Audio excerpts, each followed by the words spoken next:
Olá, meus queridos, sejam bem-vindos diretamente de Dois Córregos, interior de São Paulo. Eu, André Massolini, peço licença para falar com você. Quer vir aqui para o atendimento online, onde a gente vai bater papo, vou mergulhar aí na sua história, para que eu possa, de fato, entender o que possa estar acontecendo e assim conseguir te ajudar?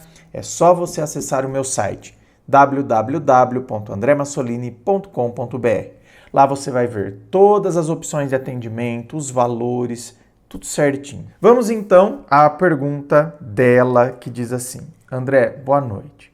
Estou num redemoinho emocional terrível. Estou muito abatida com a vida, porque eu tenho muito forte dentro de mim que o ex-marido se deu muito bem, que encontrou uma mulher maravilhosa, que eles estão felizes, vivendo a vida, e de que ele não levou em conta os 15 anos que vivemos juntos. Foi tanto tempo de luta, de plantio, para hoje ele estar bem financeiramente e quem está desfrutando é a amante. Isso me corrói demais, André, e eu não estou sabendo lidar com essa emoção e cada dia que passa fico mais abatida e mais triste. Só que é muito forte e quando eu vejo já foi e estou mergulhada na tristeza. Bom, tem vários pontos para a gente pensar aqui, mas, minha querida, me chamou a atenção esse. Ele está bem financeiramente e quem está desfrutando é a amante. Veja bem, meu anjo, 15 anos juntos, se vocês eram casados e aí construíram e agora a pessoa está bem financeiramente, bom, isso aqui, gente, é coisa para advogado. Mas, escuta, gente, e meio a meio. Então, quer dizer, e eu não faço parte disso aí, eu saí com uma mão na frente e outra atrás, tá? Então, calma aí também, que não, a gente às vezes só faltava. Enfim, isso aqui é assunto que não entra aqui. Eu só acho estranho. Mas, vamos lá, veja bem. Muitas vezes, minha querida, o que te machuca não é ele estar com outra. Muitas vezes o que machuca é a sensação de eu ter investido durante tantos anos, de eu ter lutado junto, de eu ter construído a base que ele é hoje. Porém, veja bem, então, hoje o que ele é, eu ajudei a construir a base que ele é hoje.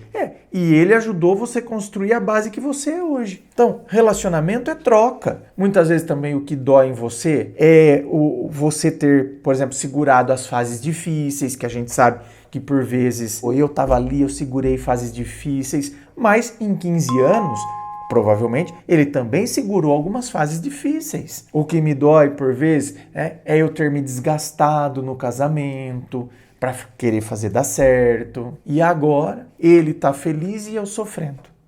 Então, é isso que a gente vê claramente aí em você. E isso, por vezes, dá aquela sensação de que, assim, eu paguei o preço e a outra agora está colhendo. Né? Eu roí o osso e ela agora está comendo a carne. E aí, isso por vezes dói, como se fosse uma punhalada na alma. E agora o seu cérebro ele fica aí tentando entender, né? Como que ele pôde me trocar assim? Então, é como se o cérebro estivesse tentando entender essa lógica, né? Mas não encontra. Por quê? Porque, tá vendo? Entra um monte de coisa que bagunça a minha cabeça. Ele seguiu muito rápido. Ele não pareceu pesar nada, sabe? Não foi colocando as coisas na balança. Como é que não pesou nossa história? Não demonstrou gratidão? Não senti em nenhum momento ele grato pelas coisas que eu fiz, que eu contribuí com a vida dele. Ele não viveu o luto do pós-término, do fim da nossa relação.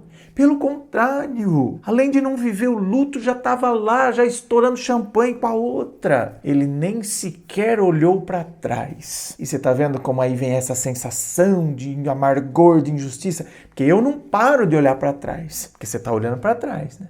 Você está olhando para a história de vocês. E ele nem sequer olhou para trás. Para ele, é como se tudo que vocês tivessem vivido simplesmente virou pó. E isso gera um sofrimento profundo.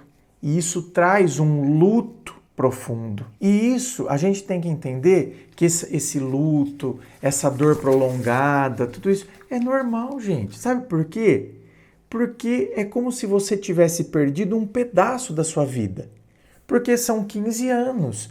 Então é natural que ao longo de todos esses anos, projetos compartilhados, história de vida, acaba tendo uma identidade conjunta, rotina, histórias, memórias. E aí, claro, quando isso acaba, é como se tivessem arrancado uma parte de você. E aí você vê ele feliz, parece que essa parte arrancada dói ainda mais. E aí isso aumenta a sensação de você ficar se comparando. Porque assim, como ele está feliz, então agora eu comparo. Porque assim, é como se eu tivesse saído destruída da relação e ele inteiro. Ele ganhou e eu perdi. Ela está usufruindo do que eu ajudei a construir. Ela está vivendo a vida que deveria ser minha.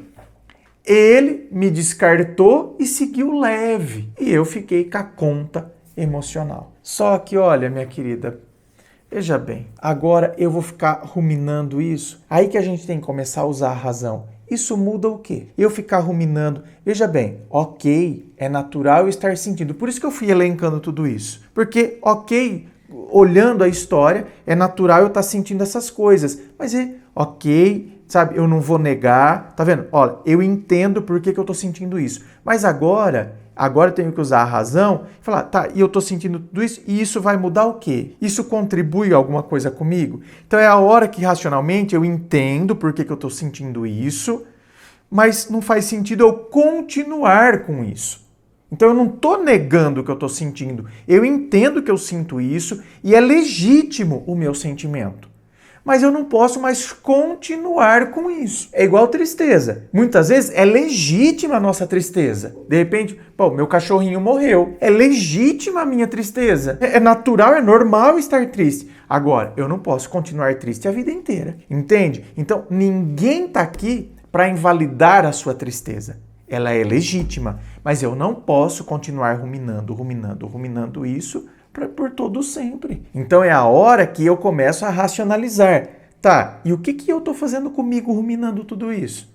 Ele segue leve, feliz. E eu? Eu não quero seguir leve e feliz? Aliás, eu mereço.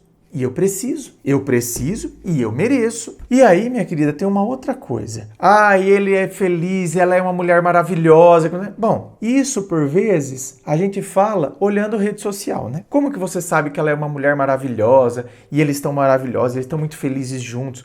Olhando rede social? Olha, eu vou te falar uma coisa. Eu que atendo pessoas todos os dias, tá? Todo dia eu tô aqui, meu bem. Abre a webcam e tô atendendo pessoas.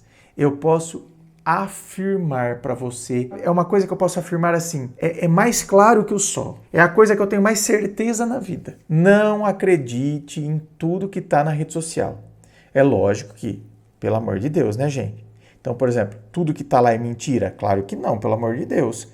Então tem gente que colocou a foto de um sorriso lá, de um momento de muita alegria na vida da pessoa, e ela tá realmente explodindo de felicidade. Aquela foto retrata a mais pura realidade. Agora, nem tudo que tá lá é isso, a gente sabe. Eu atendo pessoas aqui que a pessoa não suporta mais viver com a outra. Mas quando você vai olhar a rede social, é um casal lindo e feliz. E eu tô atendendo um deles aqui, por exemplo. Ou ela, ou ele, e não suporta mais a outra pessoa. Mas aí você vai lá ver a rede social, nossa, que casal maravilhoso. Nasceu um pro outro. Então, cuidado. Primeiro que, ainda que 100% do que você visse deles fosse verdade, tudo corresponde à alegria, felicidade, bem-estar, tudo. É improdutível ficar me comparando. É o raciocínio que eu fiz anteriormente. Agora, quer se sentir, então, pelo menos um pouquinho mais? Entenda, será que aquilo ali é verdade? Agora, tá vendo? Para que também isso? Porque senão, corre o risco de que, o que eu sempre falo aqui, eu tô colocando o meu bem-estar no fato de como eles estão. Se eles estão bem, se eles estão felizes, eu me sinto mal. Se eles estão mal, eu me sinto bem. Então, quer dizer, o ponto de equilíbrio do meu eu, o meu estado emocional, depende deles. Eles que nem sequer se preocupam comigo, se eu tô bem, se eu tô mal, se eu tô viva, se eu morri. E eu tô colocando o meu bem-estar em como eles estão. É justo fazer isso comigo? Então, outra coisa, minha querida, veja bem. Você está passando, você está comendo agora o pão que o diabo amassou com o bumbum. Porém, isso aqui é inegável. As dores nos fortalecem. As dores nos fortalecem. Então, você está comendo o pão que o diabo amassou com o bumbum, mas está se fortalecendo. É caminho de autoconhecimento, é caminho de amadurecimento, é caminho de aprendizagem. Depende de como você vai conduzir o olhar. Porque tem gente que vai passar a vida inteira remoendo. E você está fazendo isso agora. Estou remoendo, só remoendo, só remoendo e acreditando que a minha vida é a pior coisa da face da Terra e me comparando. Se você calibrar as coisas e começar a sair disso, de como eu estou dizendo aqui, então você pode começar agora a crescer, amadurecer, crescer e vai evoluindo. E aí você vai atingir um nível que ele, por exemplo, não atingiu. Então, ele pode agora estar lá, nossa, se regozijando de amor, de paixão, crescendo financeiramente, mas emocionalmente ele é o mesmo ou até um pouco mais infantilizado, porque a paixão acaba até infantilizando, de quando ele estava com você. E aí amanhã, meu bem, se essa relação dele acaba, você está crescendo agora e vai ficar fortalecida. Aí lá você vai ver um ser que vai desmoronar, que é ele. Então, meu bem, concentre-se em você. E aí se questione. O que mais dói aí em você? Ele estar feliz ou ele estar feliz com outra? O que mais dói? Porque dependendo da resposta, tem ego ferido também, que está em jogo aí, que está contribuindo com todo esse sofrimento. Inscreva-se, fico aqui aguardando a sua inscrição. Se você curtiu, dá o seu joinha, compartilha aí com seus amigos. Muito obrigado, beijo no coração e, é claro, um forte abraço.